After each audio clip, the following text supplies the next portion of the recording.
Welcome along, live stream, Seahawks draft blog, Rob Staton, Robbie Williams with you here. And we've jumped on a stream, Robbie, because there is some dramatic news in the world of the Seahawks today.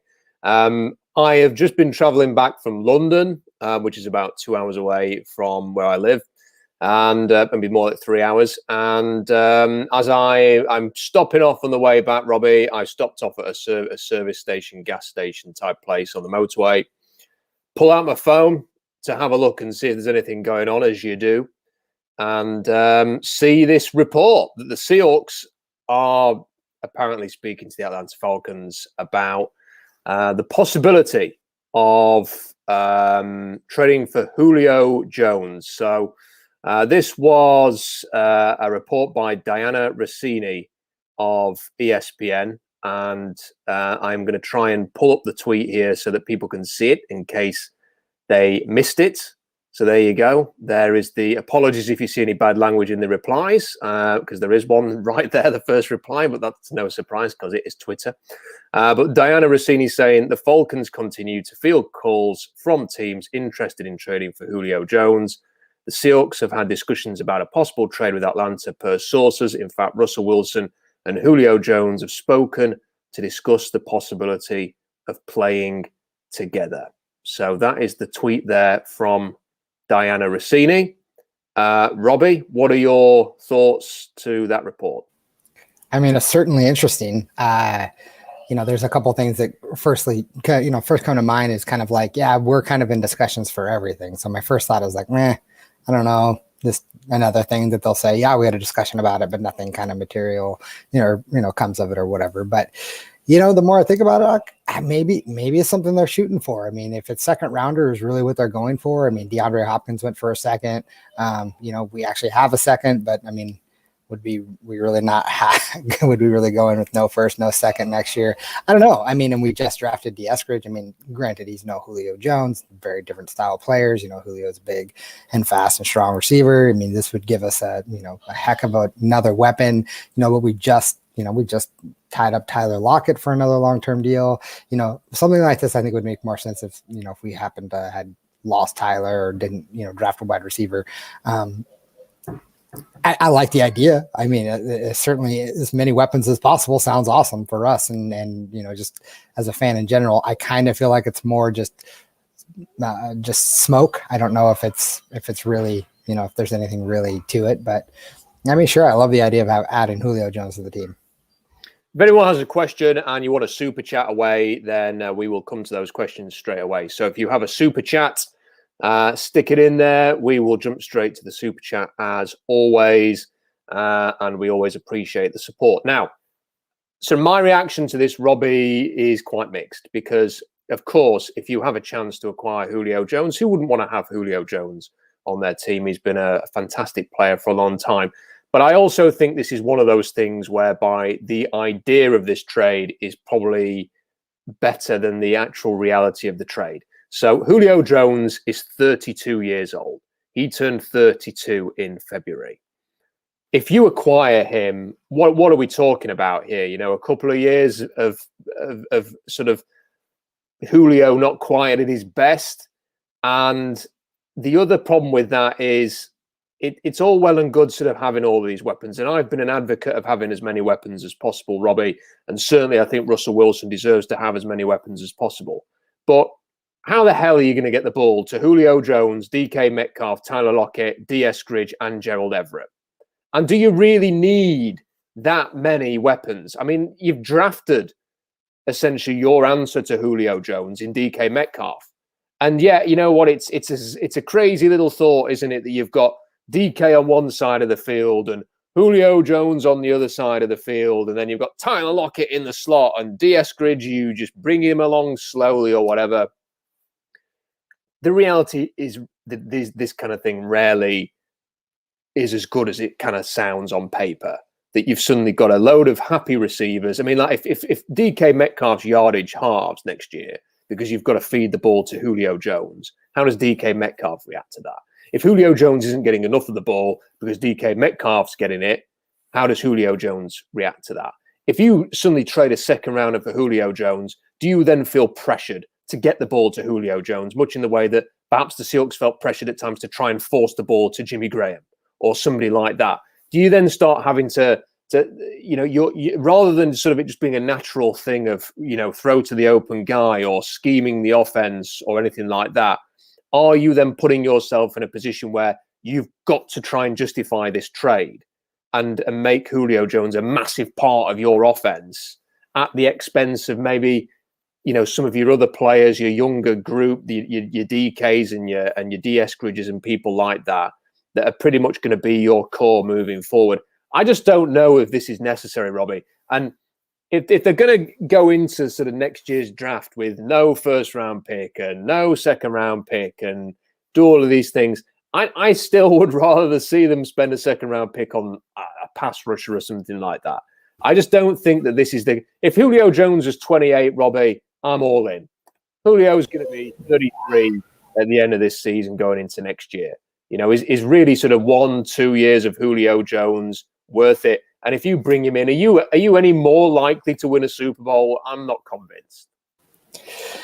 Well, I mean, just on the first thing, I think these guys are professionals. So I think they, you see how excited they get when someone else scores a touchdown. I don't think there's going to be a huge issue. They don't seem like, maybe DK could be that kind of diva. Like I said in our previous podcast, he has that diva mentality a little bit. But if they're scoring points, I don't know if they're going to be really all that upset. Maybe they will be, who knows? But I just think, there'll be enough targets for them to go around. But I just like what someone said, we're going to get all these guys on the wide receivers over just to establish the run. That's funny. That's another aspect of it too, right? We just signed Chris Carson to another deal, and they've been talking about wanting to establish the run more. And it does. There's a lot of questions. Does Julio make sense? I'm kind of in that same boat where I'm like, yeah, hey, who wouldn't love to have Julio Jones, but is it overkill to have that many wide receivers? And I don't really know. The idea of having Julio on one side, DK on the other, Tyler in the slot, and maybe bringing in a fourth receiver, D Eskridge, and then all of a sudden you've got 4 wide receivers that people have to deal with. Then maybe you can open up the run that way by them having to run 4 or 5 defensive backs out there, and then all of a sudden you're creating huge holes for Carson. I don't know, but yeah, I like the idea of having a powerhouse offense. Like the idea more of having a powerhouse defense, if I'm being honest. I'd rather have, like you said, go get a defensive tackle or a D end or someone to help out on the defense side of the ball. I think that's where I'd rather spend. If we're gonna spend picks, that's kind of where I would rather spend it.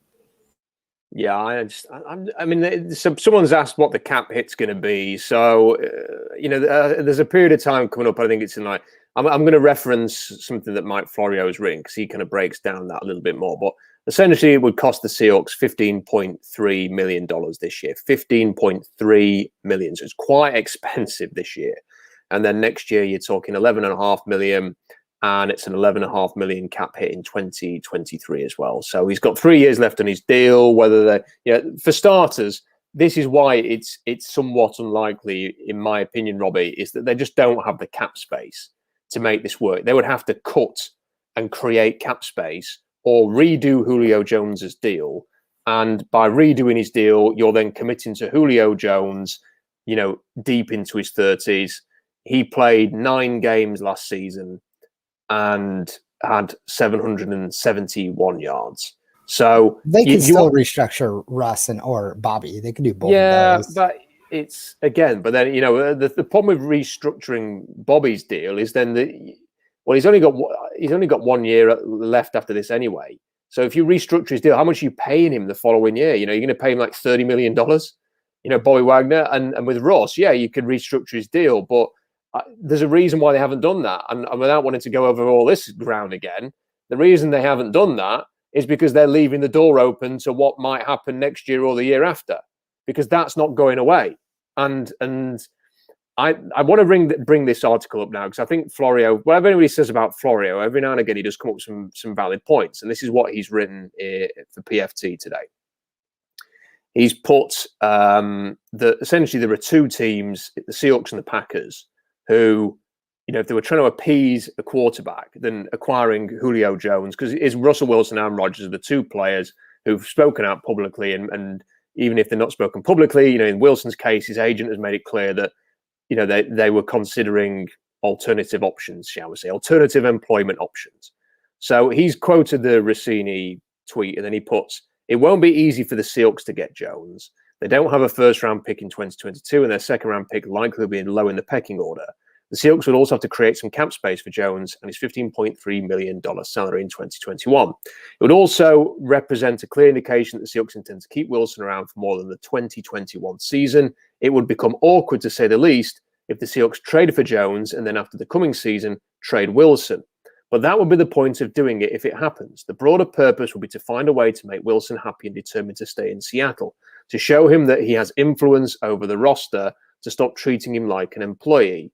Or maybe they're simply talking to the Falcons in order to placate Wilson, who wanted Josh Gordon in the past and most recently has lobbied for Antonio Brown.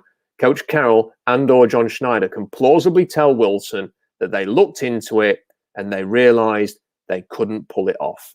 And I think that is the point, that final point. You make the call, you put the feelers out, you make it known in the press that you've done that, and then you say, we just couldn't make it happen. You know, we couldn't, they wanted too much. They want a first round pick. They want a second round pick. We can't create the cap space.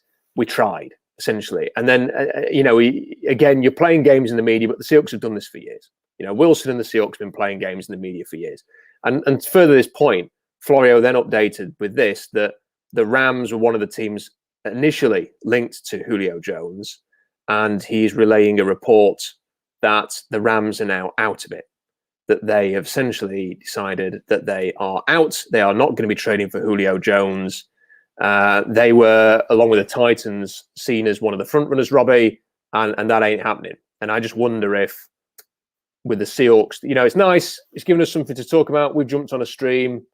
Seahawks Twitter is awash with Julio Jones talk. But at the end of the day, it's a bit, you know, it's a bit different when you're just talking about a street free agent who's still out there. You know, let's say it was that Clowney situation a year ago where there was still a player of some reputation who was available and he was being linked to teams. If Julio Jones is a free agent right now and he'd not got the free agent mark he was looking for, and now he was going to make a decision and the Seahawks were interested, that's different. When you're talking about committing $15 million this year, and a second round pick when you've already spent your first round pick on Jamal Adams, and then trying to fit him into the offense. And I know you said you didn't think that the players would be that concerned who's getting the football. We're talking about wide receivers here. You know, there are very few wide receivers. DK Metcalf is in a contract year this year, essentially, because at the end of this season, he can talk for the first time contract. At the end of this season, he will expect talks on a contract. There is absolutely no way he is going to accept seeing a massive reduction in his stats right before those talks start. He will not be happy about that. Tyler Lockett, it's Tyler Lockett. He's just signed his mega deal. But then ultimately, if you're going to sign Tyler Lockett to another big contract and then not give him the ball as much, that's a stupid decision as well. So even if Tyler Lockett's not unhappy with his numbers, Robbie, you can't justify massively reducing Tyler Lockett's numbers when you've just paid him to be one of the top paid receivers in the league. And you've also spent a second round pick on a guy who's 24 years old. So, you know, he's not one for the long term necessarily. He's one that you kind of expect is going to hit the ground running here. You've just spent your top draft pick on a wide receiver. In no circumstance does this really make any sense. And if it was just about, well, you haven't got that number one, you haven't got that big, physical, highly athletic receiver, then you could maybe justify it. But you have. You've got DK Metcalf. Yeah, I know. I agree. And the only reason I'm not like saying, oh, it's just not for sure going to happen. I think we did the same thing with like Jamal Adams. We're not going to trade for Jamal Adams. And then we did. And kind of was like, whoa, I didn't see that coming. And then I think the same thing for Carlos Dunlap. Oh, the Bengals don't trade, you know, and then we did. We traded. And it's like the only reason I'm not saying like, no, it's not going to happen. It's just for those simple facts that there's always those small like, whoa, didn't think they would actually do that. And they did that. And you never know. Maybe they add a player that kind of help offset the compensation or whatever it might be. But yeah, I mean, but essentially you're right. I mean, you know, all the things you just said is kind of what I was saying too at the beginning. Like, you know, we spent a second round pick, you know, you gave Tyler a big contract, you know, can you have too many weapons? Maybe you can have too many weapons, but I think it'd be, you know, silly not to look into it. And I think at least to appease Russ, you're right. Like you can put it out there and said, hey, we gave it a shot just to see what we could do, and just didn't work out at the end. And I think that's probably what's going to happen. And if I was the Falcons, I mean, honestly, why would you want to trade him to Seattle anyways? I mean, it's the same thing about trading in the NFC with Russ. I was like, I don't want to do that. I would rather them, they're probably wanting to trade him to the Titans, and they'd probably take a better deal to get him to the Titans because he's there in the AFC. I mean, it makes more sense. Yeah, I mean, I think the Falcons are just at a point now where they're going to get what they can. I mean, like the guy went on. I mean, I don't know if you saw it, Robbie. Very unethical piece of journalism, frankly. Was when what's it called, that show? One with Skip Bayless on it. And they called him up live on the show, and he was not told that he was live on the air. Maybe he knew. I don't know. We'll never know. But he was saying he wants out and stuff like that. And that it severely impacted Atlanta's bargaining position at that point. And it's just got to, it's snowballed now, and it's inevitable that he's going to leave. That's not a good position for Atlanta to be in. And I don't think right now they're thinking we can't have him go to another NFC team. I think they're thinking we need to get the best deal we can, frankly. And that, whether that's Seattle, whether that's another NFC team, whatever. But from that point, I don't think the Seahawks should be going aggressively into this, and I think that's what they're doing here. I mean, for me, this is about, what is the price? Keep us posted. It's that sort of thing. And if they end up taking like a third or a fourth for him, well, yeah, why not? But a second when you've already given up your first, not picking till round 3 next year, this is not how you run a franchise. I saw some people tweeting saying, "Oh, what a brave, bold move! You're all in and you're all this." Well, you're not. No, that's not what it is. It's reckless. It's reckless because you can't just never draft anybody. I mean, you actually have to draft some young players who are cheap with club control to fill certain holes. And we've talked about it before. They've got a lot of holes coming up. They can't keep sort of not drafting anybody and just papering over the cracks with this. They actually have to invest in the draft. That's how you build football teams. That's how teams succeed. So they can't just keep doing that. Someone sent me a tweet saying, if you're saying, do you need more weapons and what's the point of another receiver? Wouldn't you ask that of the Bucs? And then he's listed Evans, Godwin, and then he's put Brown, Howard, and Gronk. And he's put kind of overkill as well, don't you think? Well, let's just get one thing straight here. Howard was injured for the whole of last season. Gronk didn't really do anything. He kind of just sort of played here and there. And Antonio Brown didn't do anything. It's very easy to sort of eschew what happened with Brown and Gronk because of what happened in the Super Bowl.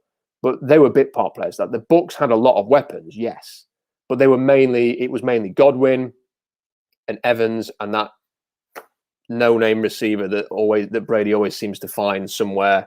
I can't remember his name. That was what got them through that year.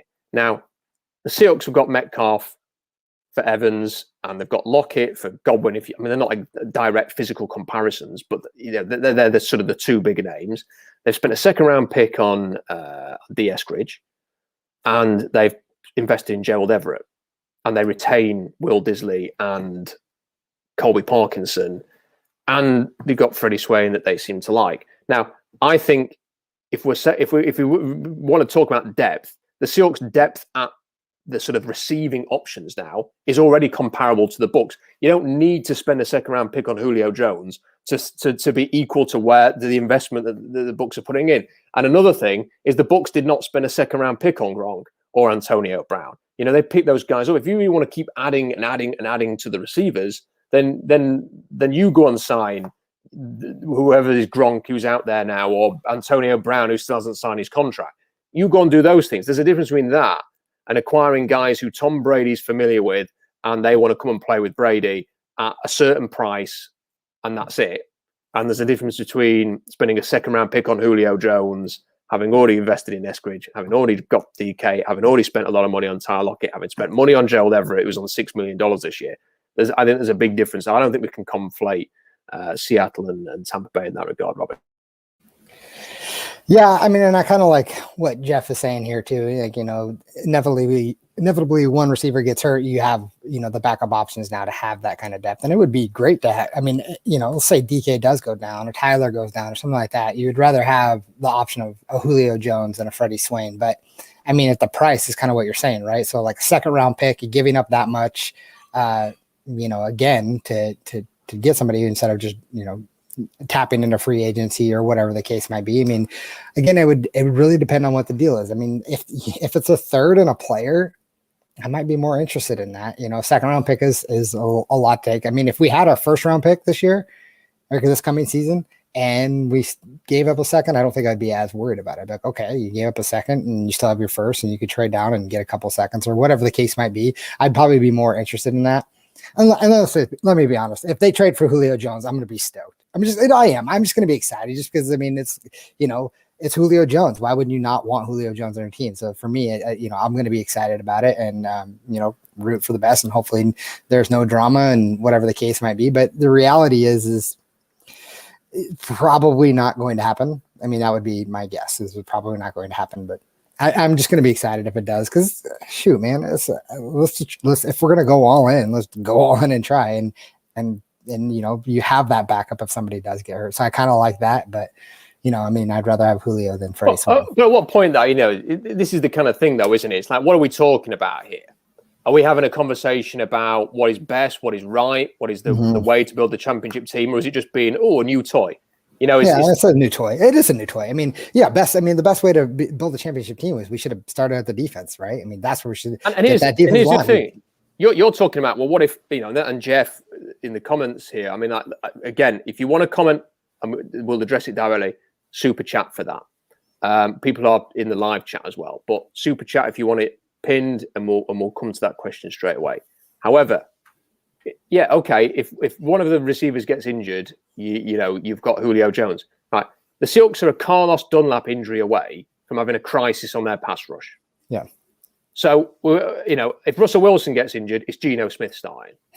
If Dwayne Brown gets hurt, it's Stone Forsythe, who's just a 6th-round rookie potentially starting, or whoever else is on the roster. I mean, let's run through every position. Right now, if DK Metcalf gets hurt, you have got Tyler Lockett and the guy you just spent a 2nd-round pick on starting.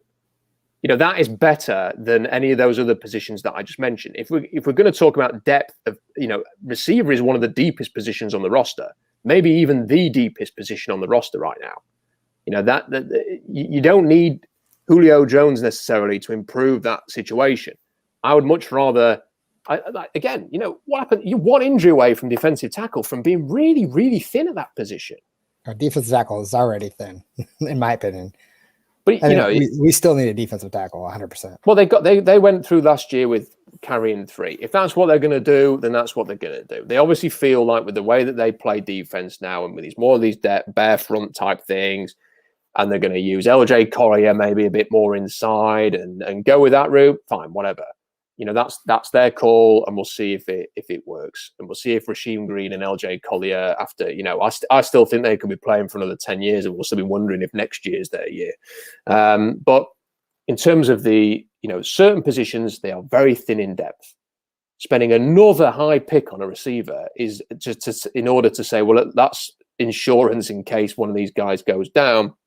Well, let's look at every position. Let's spend the 2023 first-round pick on a backup for Carlos Dunlap then, because that's the thing. Eventually you have to sort of say, and when's enough? And I don't think, if you have Julio Jones, I wouldn't be that excited, frankly, Robbie. And this is not, look, I'm not trying to be Debbie Downer about this.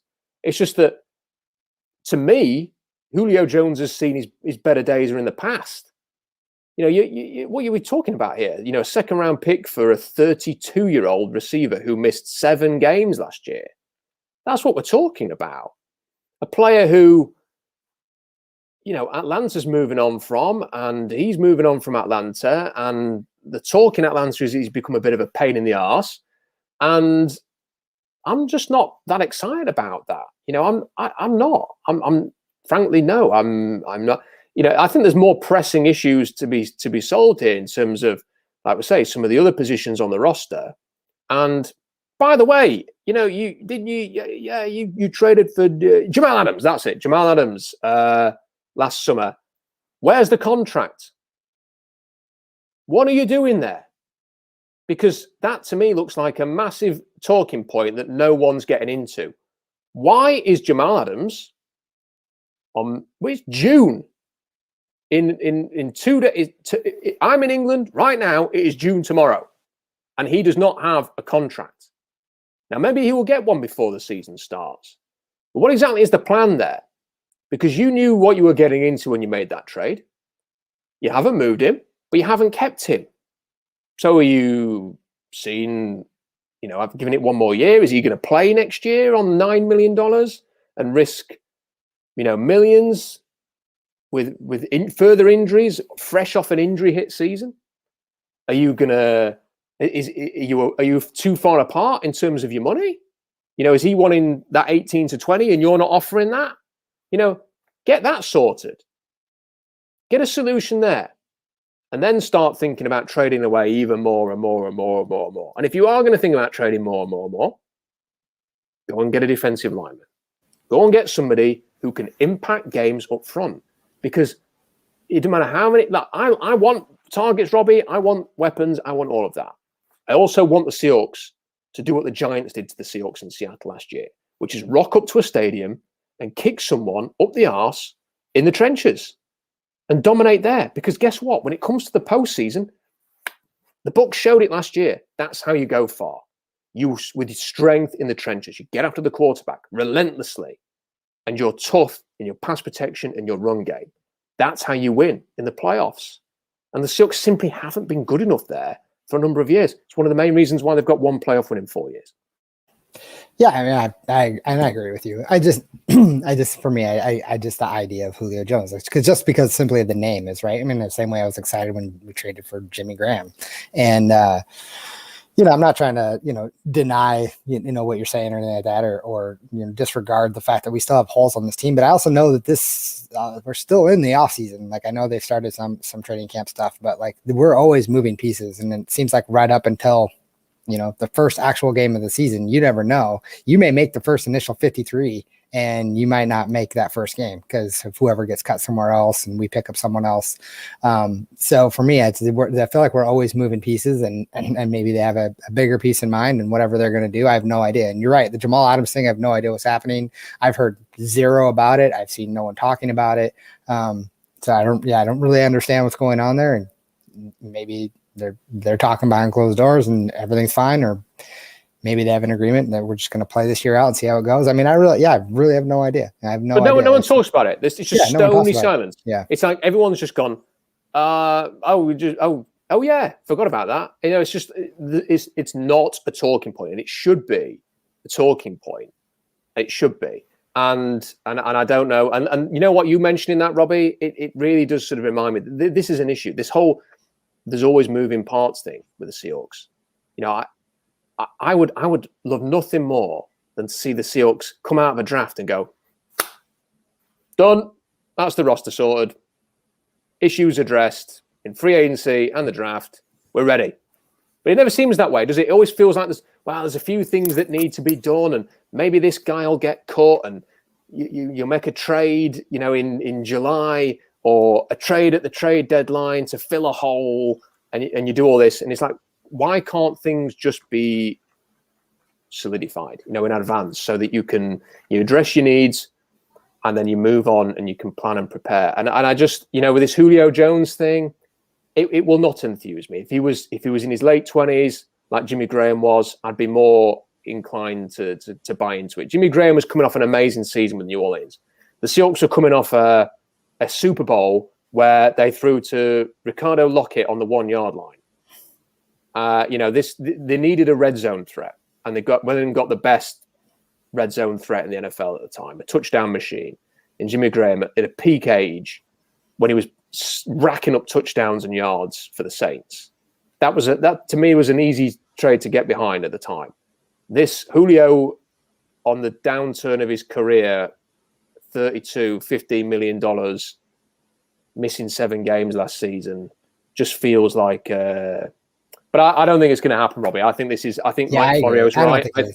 I think they are doing a very clever game in the media here, which is to show willingness to try and get a guy like this, and to say to the quarterback, we're trying. Yeah. And if the price is right, we'd do it. But the price wasn't right. Well, and the other thing that I just now thought of is like, in our undrafted free agency, we went out and got Cade Johnson, which people are super high on, and Terry, the guy out of Florida State. Like, people are really high on these two, and these guys could come in and compete right away. So, I mean, you're right. I mean, the depth at wide receiver is probably the strongest on the team. So, adding Julio doesn't make a ton of sense for me. Again, just like the excitement part of having a guy like Julio Jones, who, if he could be anything like he used to be, would be incredible. I mean, on our team would be, like I said, DK, Julio, and Tyler in the slot, and then bringing D Eskridge in the fourth wide receiver would be great. So, I mean, there's a lot of guys, that are coming in, though, that have the ability to compete right away and make this team. So if you bring in Julio, you're going to lose one of those wide receivers that you brought in and possibly lose into another team. And those guys could be game changers down the road. So, yeah, there's a lot to take into it. And I think you're right. I mean, it's just probably not going to happen. It's just media game. Gave us something to talk about, though. I certainly did. And I appreciate the Seahawks giving us a talking point and something to get a teeth into. I'm sure a lot of people will be watching this, Robbie, and thinking, you just ruined it by sort of downplaying it and sort of dismissing it in the way that I have. But ultimately, I think you have to look at it and go, it just doesn't really make enough sense to me. And if the Seahawks are going to have a really good run this year, and the NFC looks as open as it has in a few years, frankly, it doesn't look. There's always teams that emerge, but it doesn't look as terrifying as perhaps it has in the past. With Breeze obviously riding off into the sunset, and New Orleans having a bit. I think the Saints will still be relatively tough, but with the Packers and Rodgers situation going on, and you just don't know how the Bucs will feel about being champions and having to do all that again. It's not easy to repeat, although obviously Brady's got plenty of experience of how to come back, storming back and compete every year. So that will help them. But it's an NFC that provides opportunities for teams that can get in a bit of a groove. But I still just think if you're going to do this, they're going to need a bit more in terms of that pass rush. The teams that generally do well do have a frightening pass rush, and I just not quite sure whether the Dunlap, Mayowa, Hyder trio is quite up to snuff in terms of getting the Seahawks to where they need to go. They're probably missing one outstanding pass rusher, and if that second rounder was going to be used, I would rather go with a pass rusher, frankly. That's what I would go with. Yeah, I still think we need to do something on the defensive tackle position, or just someone to push pressure up the middle. I mean, we don't have enough there. I'm not convinced that Collier's the answer. Hyder, these guys, these aren't the guys that I want to put in there full time. And they're going to be on a rotation. We need more there, and so I would love for us to go after that position and do something. I've seen, Geno Atkins, being mentioned, and, I know he's up there in age, but I think he would help at least in the rotational situation. And I think he's still got some game left. So, there's a lot of players out there that we could go out and get. And there's, if we're talking trades and want to give up a second round pick, then, I would rather them try to go out and beef up that defensive line and, really build up something that we could have. Cause you're right, Carlos Dunlap, he's one injury away from us being in serious trouble. So I'd rather see that. One injury away from us maybe seeing a return to the pass rush, which started the 2020 season, which was not a lot of fun. And Geno Atkins has obviously seen better days as well, but he's going to come at a very modest price. And I would rather take a flyer on him, even just producing sort of 6 sacks, Robbie, to make up for what you've lost with Jaron Reed, which, let's not forget, he's gone now. I think people have kind of just written off Jaron Reed because they didn't like the contracts and thought, well, you don't need Jaron Reed. Well, Jaron Reed got you in 2018 and 2020 combined, he got you 17 sacks. So it's not easy to find interior guys who provide that level of production when they play full seasons. And then the season in between that, he missed 6 games, didn't he? And never really got into a groove. So 17 sacks in 2 seasons, that's tough to replace. Yeah. And Sheldon Richardson's still out there. Big Mike just said Atkins or Richardson. I would take either one. I've seen a bunch of people talking about Fletcher Cox as an option for a trade. we talked about that last year quite a bit as being kind of a pipe dream for us. And I think that'd be another scenario where I'd be willing to trade a draft pick for Fletcher Cox. And I think he'd be like perfect on our interior line. So yeah, there's a lot of players that, are still out there that we could possibly go get that I would rather see them target. And unfortunately, like you said, it's not we draft and we're done. It's always moving pieces. And I think we won't really know what the roster will look like until that first game when we line up. I think it's pretty much done. I have to say, I just think it's the wider point that in previous years, 2017, the Richardson trade, the Brown trade, 2018, I can't, off the top of my head, remember any sort of thing there. But 2019, you obviously got the Clowney trade, then you've got the Jamal Adams trade a year later, the Carlos Dunlap trade. It felt like they went into last season incomplete, that the pass rush was completely inadequate to start the year, and they were chasing that all the way right to the trade deadline when they played a blinder in getting Carlos Dunlap. I mean, I called that an A+ trade at the time and would say that the results were an A+, and re-signing him was an absolute must. And without him, you'd fear for the pass rush again. And I'm sure that they may well have made a corresponding move, which was not great if they'd have missed out on Carlos Dunlap and maybe even repeated the Darrell Taylor error. But I mean, like someone's just said in the comments that Julio Jones is hands down the best wide receiver in the NFL. I've just got to tell you, it is not 2015 anymore. It's 2021. Julio Jones is not hands down the best wide receiver in the NFL anymore. If the Seahawks traded for him, he probably wouldn't be the best receiver in Seattle. I mean, they've drafted somebody who we've all been hoping is going to be Julio Jones, and he ain't there yet. There are too many drops with DK Metcalf. He's got to improve that. I still think he's got to make the most of his size.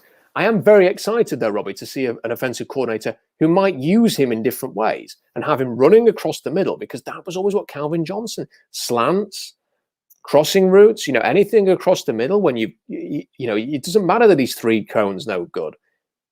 If you just came to run away, look at that, the touchdown at Tampa Bay when he was a rookie. When he ran across the field, threw it to him and he sprinted away, and that should have won the game. It didn't because the defense sucks.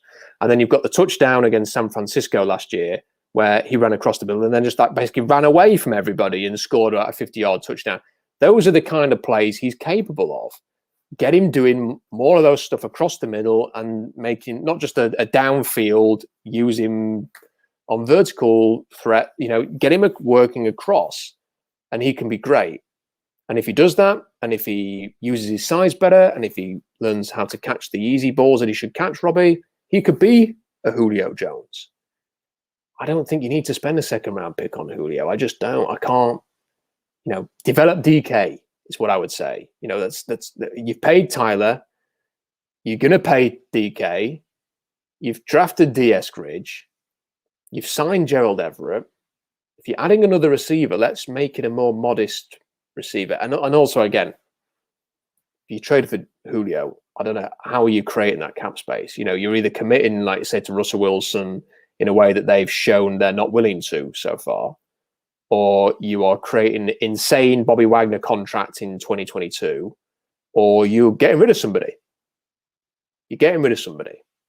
So who? I mean, I know people on Twitter have been saying, do you swap him for Jamal Adams?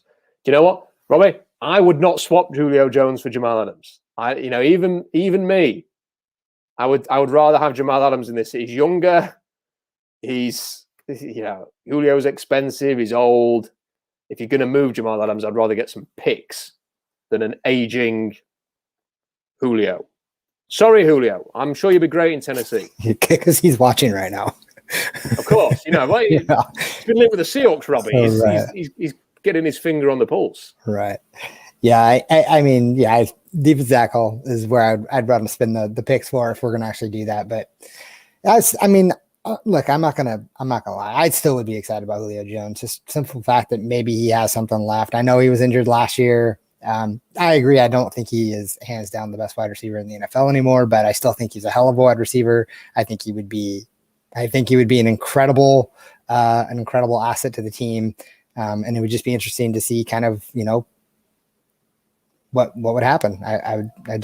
I'm intrigued. I'm not gonna lie. I'm intrigued. I'm intrigued by the possibility. I don't think it's gonna happen, but I am intrigued by the possibility.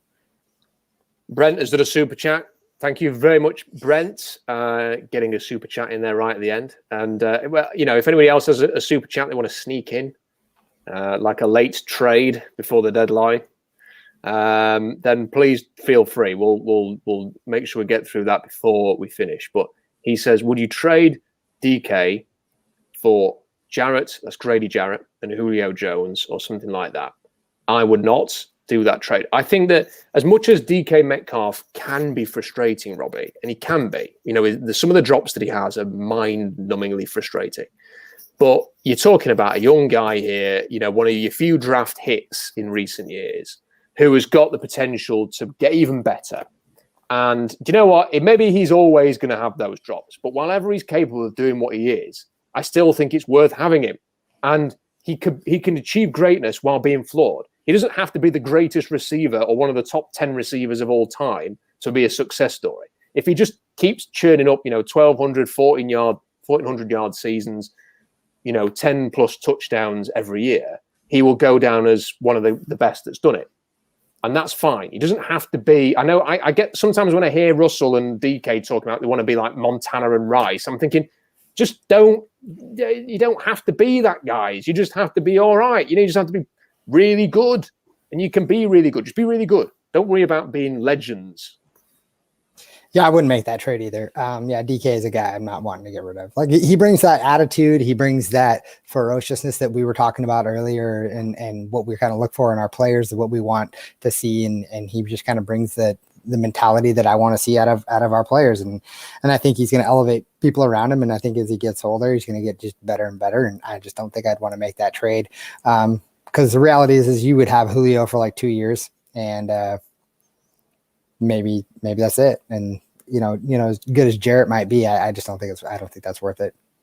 I think DK, someone has put, you know, you never trade DK, and I think that's true. You know, DK Metcalf is one of those players that, you know, 31 of the fan bases are just, you know, banging their head against the wall because their team didn't take DK Metcalf. You know, he's one of those players that every other fan base wishes they were the ones who had taken DK Metcalf. And again, not saying he's perfect, he's not, but he's the player you build around. He's one of your absolute core now. You've got to make sure that he has that second contract in Seattle. And then you sort of, you know what, in that 6 years' time, you can assess it and see where you are. But he has to be in Seattle. He's someone you build around now. You have to draft and develop these players and retain your star players. DK Metcalf is a star. You know, DK Metcalf can win you big playoff games. DK Metcalf can drive this team forward. But, you know, and he can be everything that you ever want in a receiver. He may just be a little bit flawed. The key, as we've been saying, is to make sure that other areas of the team where you need to be strong for those important playoff games are strong. That's where I see the issue. I still don't think the pass rush is as good as it needs to be. And whether the O-line is as good, you know, people slamming on the O-line, I'm willing to give it a chance, Robbie. I'm willing to give it a chance because I know they didn't bring in a new center, and people, you know, Jeff made on the stream a few weeks ago, made the point that the Rams have never invested in centers. I get that. That to me means that maybe it won't be such a big position for them. I'm willing to see what Gabe Jackson does. I'm willing to see what Damian Lewis does and Brandon Shell. And the Rams don't have to face Aaron Donald. No, but I think that because they move the pocket and they have their quarterback bootleg a lot, it doesn't put the center into positions where they have to, you know, be constantly under the stress. And look, the Seahawks should have done more than that. They sit back there and have Russell like a sitting duck sometimes against Aaron Donald. You know, get him into favourable areas where he either gets the ball out quickly or is on the move, running away from Aaron Donald on a bootleg, not a scramble. On a designed, you get out into space here and then you get rid of it. Not you sit back there and wait for the number 99 to destroy the interior line and come chasing after you. Big Mike, thank you very much. Squeezing it, sneaking in there like a Carlos Dunlap trade. Let's hope it is more. Big Mike, thank you for the compliment on the hat, by the way, buddy. I like the hat. I'm liking the hat. He said something earlier about the hat, so it's looking good. The hat is. It's a fresh hat, Robbie. I noticed that I can't wear the the hats with the. I don't see. I'm not cool. I'm nearly 37, Robbie. The hats that have the straight. What are they called? Is it Flat like bills. a bucket hat type thing? Is that what it is? No, you're talking about the flat bill. I don't know what you're talking about. Yeah, Just the flat bill. Yeah. I can't. My head just looks strange in those. I can't find hats that fit my head, my strange shaped head. In fairness, it's very difficult. But you seem to have mastered the. You've got a wide assortment of hats, and I like that one. Wear a lot of hats. Yeah. Brent said it's a classic. I will put this as a bonus comment there. That is a classic hat. All right, and you're still rocking the hair as well. The lockdown still rocking hair. the hair. Yeah. Is that here to stay? No. I eventually get rid of it, but right now it's here to stay. For right now. Nice. Well, I appreciate, and that is fashion with Rob and Robbie. Well, I'm sure people logged in to talk about hats and hair. So you're welcome. Yeah. Appreciate those 2 super chats, and appreciate everybody for watching and sticking with us. Listen, when there is any other big rumors, or if there is a big trade or anything like that, or a contract extension, those things can happen as well. Seahawks. We will jump on and chat about it.